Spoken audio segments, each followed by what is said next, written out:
बोकारो दिन भर में आज बोकारो में एक बड़ी वारदात को अंजाम देने बिहार से आए 5 अपराधी रंगे हाथ गिरफ्तार।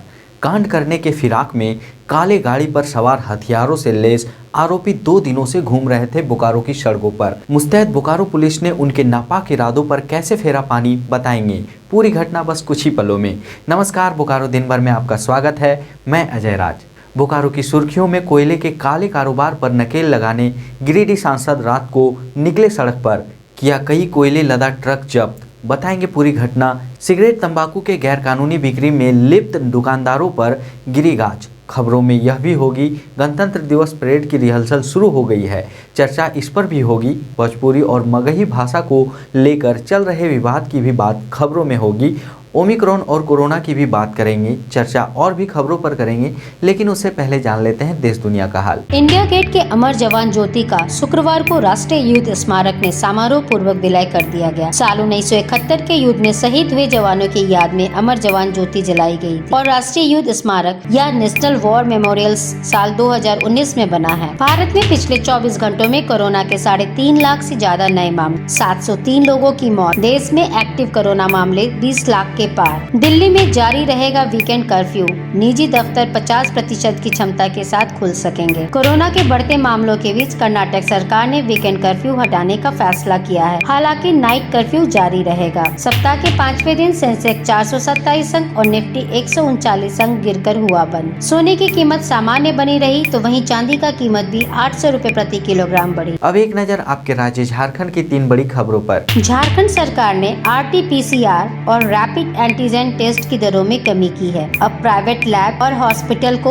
RT-PCR टेस्ट 300 रुपए में और रैपिड एंटीजन टेस्ट 50 रुपए में करना होगा। झारखंड एकेडमिक काउंसिल द्वारा संचालित मैट्रिक और इंटर की परीक्षा को लेकर अगले सप्ताह तक अंतिम फैसला लिए जाने की संभावना है। झारखंड में शनिवार से मौसम के बदलने की संभावना है और राज्य के कई हिस्सों में बारिश का भी अनुमान है। तो यह थी देश दुनिया और झारखंड की खबरें। अब नजर डालते हैं बोकारो के 9 प्रखंडों की खबरों पर जो आज सुर्खियों में बनी रही। मुस्तैद सिटी पुलिस ने बोकारो में घट सकने वाली एक बड़ी वारदात को टाल दिया है और वारदात को अंजाम देने जा रहे बिहार से आए 5 कथित अपराधियों को वक्त रहते हथियारों समेत दबोचा। गुरुवार रात करीब 9 बजे सिटी पुलिस को गुप्त सूचना मिली कि नया मोड़ में सुरेश पंडित होटल के सामने काले रंग की स्कॉर्पियो में 4 से 5 लोग हथियारों के साथ बैठे हैं और किसी बड़ी आपराधिक वारदात को अंजाम देने जा रहे हैं। सूचना मिलते ही बिना वक्त गंवाए एक पुलिस टीम कार्रवाई के लिए रवाना हो गई और जल्द ही नया मोड़ पहुंच गई। पुलिस को देखते ही अपराधी फरार होने की कोशिश करने लगे, पर पुलिस की घेराबंदी को भेद पाने में नाकाम रहे।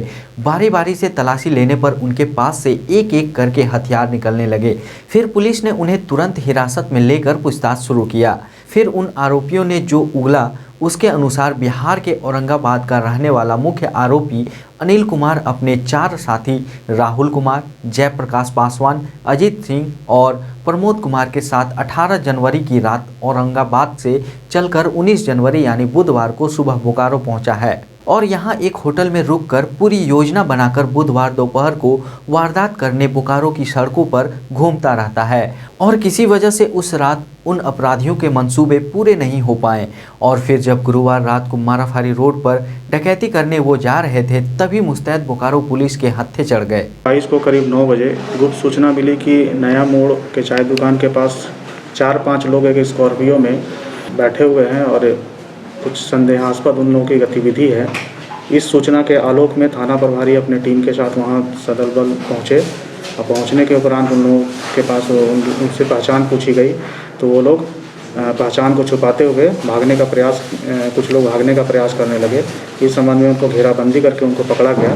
पकड़ने के उपरांत तो जब उनकी बदन की तलाशी ली गई तो 2 लोगों के पास से कट्टा और पिस्टल बरामद किया गया है और उन लोगों को फिर थाना लाया। तो ये बाहर के अपराधी हैं ये जो आज बोकारो में थे? पूछताछ के दौरान इन लोगों से पता चला कि ये औरंगाबाद जिले के रहने वाले हैं और यहाँ किसी बड़े अपराध को कारित करने के उद्देश्य से जमा हुए थे और मौके की तलाश कर रहे थे कि आज मौका मिलेगा और हम लोग अपराध को करेंगे। 5 लोगों की गिरफ्तारी हुई है। अभी तक इस बात का कोई नहीं पता चल पाया है, लेकिन ये लोग एक साथ औरंगाबाद में 18 तारीख को एक मीटिंग किए थे अपने घर पे, और वहाँ से उन्होंने योजना बनाकर जहाँ पर उन लोग रूम बुक किया और वहाँ पे रुके, और कल दिन भर ये लोग बोकारो में अपने गाड़ी से और पैदल कहीं घूमे हैं।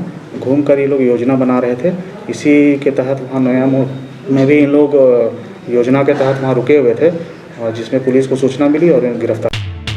बोकारो जिले के कई इलाकों में जारी कोयला के कथित काले कारोबार पर लगाम लगाने के मकसद से गिरिडीह सांसद चंद्र प्रकाश चौधरी गुरुवार रात को अपने लोगों के साथ सड़कों पर कोयला से लदी ट्रकों को जब्त करते नजर आए।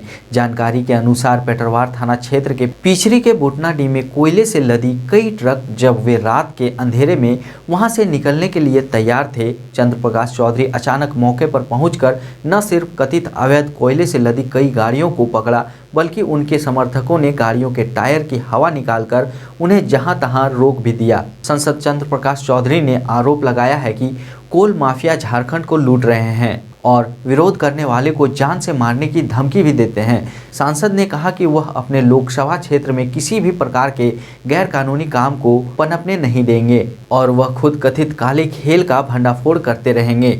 माफिया लोगों का राज चल रहा है। कितना गाड़ी है? अभी गाड़ी है और भी गाड़ी पीछे है, और अभी हम लोग 3 गाड़ी 4-6 गाड़ी करीब उधर से भाग गया है, तो उसको भी हम हमारे कार्यकर्ता गए हैं, उसको भी पकड़े। सर अभी आपने कहा कि गाड़ी लगेगा तो मैं फिर कल रेड करूंगा, चाहे दुगदा हो या जहां भी मेरे लोकसभा क्षेत्र में, या धनबाद या भागमारा हो, जहां भी मेरे लोकसभा क्षेत्र में होगा मैं उसको, अब मुझे सूचना मिली कि गाड़ी निकल रहा तो मैं खुद आकर यहाँ पर गाड़ी को रोक रहा हूँ। सिगरेट तथा अन्य तंबाकू उत्पाद कानून के तहत गुरुवार को जिला छापामारी दल ने राम मंदिर चौक, नया मोड़ और सेक्टर 2 में करीब 135 दुकानों की जांच की। सिटी थाना प्रभारी संतोष कुमार के नेतृत्व में छापामारी दल के सदस्य मोहम्मद असलम ने कुल 30 दुकानदारों को अवैध रूप से पान मसाला की बिक्री करते हुए पाया और कानून उल्लंघन की स्थिति में जुर्माने की वसूली की। छापामारी दल ने दुकानदारों को बताया कि सिगरेट एवं अन्य तंबाकू उत्पादों के विज्ञापन पर प्रतिबंध है, इसलिए विज्ञापन से संबंधित पोस्टर दुकानों पर बिल्कुल न चिपकाएं, वरना पकड़े जाने पर कार्रवाई की जाएगी।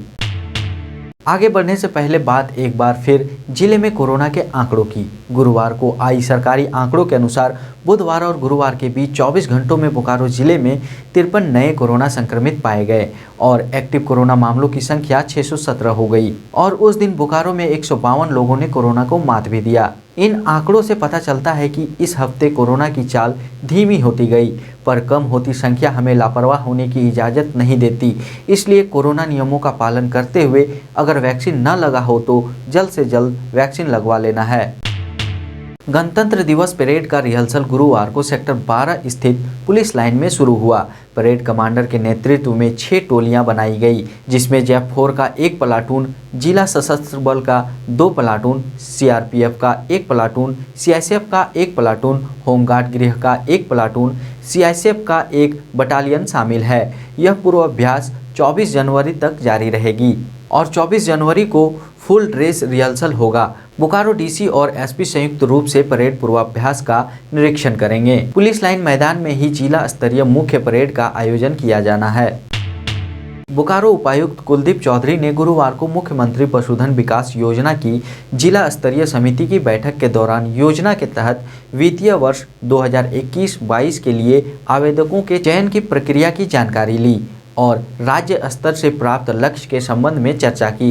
लक्ष्य के अनुरूप आवेदकों की सूची उपलब्ध नहीं होने पर उपायुक्त ने नाराजगी व्यक्त करते हुए 24 जनवरी को जिले के सभी प्रखंडों में 11:30 बजे एक साथ प्रखंड स्तरीय बैठक बुलाने को कहा, क्योंकि 28 जनवरी को प्रस्तावित जिला स्तरीय समिति की बैठक में आवेदकों की सूची को अनुमोदित किया जाना है। उपायुक्त ने संबंधित पदाधिकारियों को मुर्गी पालन, सुअर पालन, बकरी पालन, बतख पालन, 2 गाय की योजना, 5 गाय की योजना, 10 गाय की योजना आदि के संबंध में 50% अनुदान, 90% अनुदान और कल्याण विभाग द्वारा अनुसूचित जनजाति के आवेदकों के लिए 100% अनुदान के संबंध में भी जरूरी दिशा निर्देश दिए। बोकारो जिला आजसू पार्टी ने शुक्रवार को एक बैठक कर भोजपुरी और मगही भाषा को बोकारो और धनबाद में तृतीय चतुर्थी श्रेणी के नौकरी में लागू करने के खिलाफ आंदोलन के लिए नए कार्यकारिणी सदस्यों का चयन किया और 25 जनवरी को झारखंड के मुख्यमंत्री हेमंत सोरेन का पुतला दहन कार्यक्रम कर विरोध प्रदर्शन करने की योजना बनाई। कार्यकर्ताओं को जो जिम्मेदारी दी गई है उसका निर्वहन पार्टी के केंद्रीय नेतृत्व के आशा के अनुरूप आप करने का काम करें, ये हम लोग का अपील होगा। दूसरी एक बात है कि कोई भी सक्रिय कार्यकर्ता अगर इसके साथ ही अभी जिस तरह से झारखंड सरकार और इसके मुखिया हेमंत सोरेन जी ने निर्णय लिया बोकारो और धनबाद जिले में जो बाहर की भाषा को भोजपुरी मगही अंगिका को यहाँ का क्षेत्रीय भाषा के रूप में तृतीय और चतुर्थ श्रेणी की बहाली में क्षेत्रीय भाषा के रूप में चिन्हित किया है।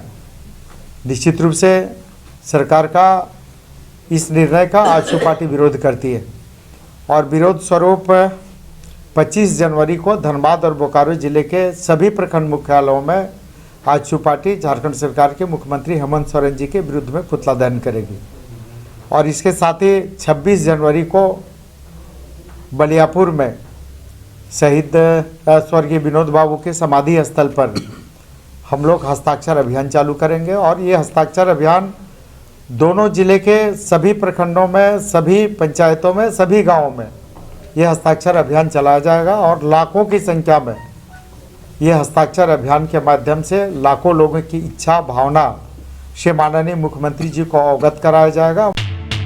ब्रह्म कुमारी मुख्य संचालिका बीके कुसुम ने बताया है कि ब्रह्म कुमारी बोकारो सेक्टर के कई भाई बहन झारखंड के कई जिलों 75वें आज़ादी के अमृत महोत्सव से स्वर्णिम भारत की ओर के कई सारे कार्यक्रम में इस साल हिस्सा लेंगे।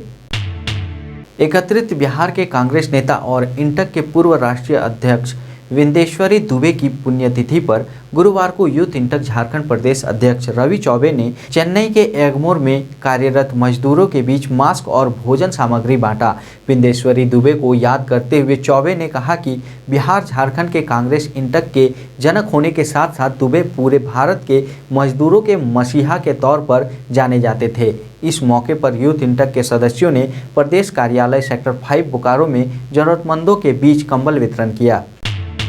अब जान लेते हैं बोकारो जिले का तापमान। मौसम विभाग के अनुसार आज का अधिकतम तापमान 22 डिग्री सेल्सियस और न्यूनतम तापमान 12 डिग्री सेल्सियस रिकॉर्ड किया गया।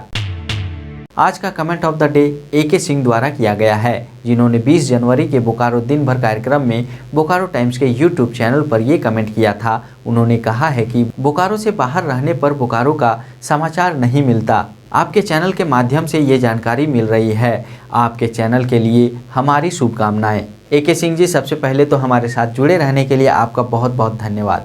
और मैं आपको बताऊं कि आपका ये कमेंट है कि बोकारो से बाहर रहकर भी आप बोकारो टाइम्स के कोशिशों की वजह से बोकारो की खबरों से रूबरू होते हैं। आपका यह कमेंट हमारे हौसले को और बढ़ाएगा और आपकी उम्मीदों पर खरे उतरने की हमारी कोशिश को और भी हौसला मिलेगा।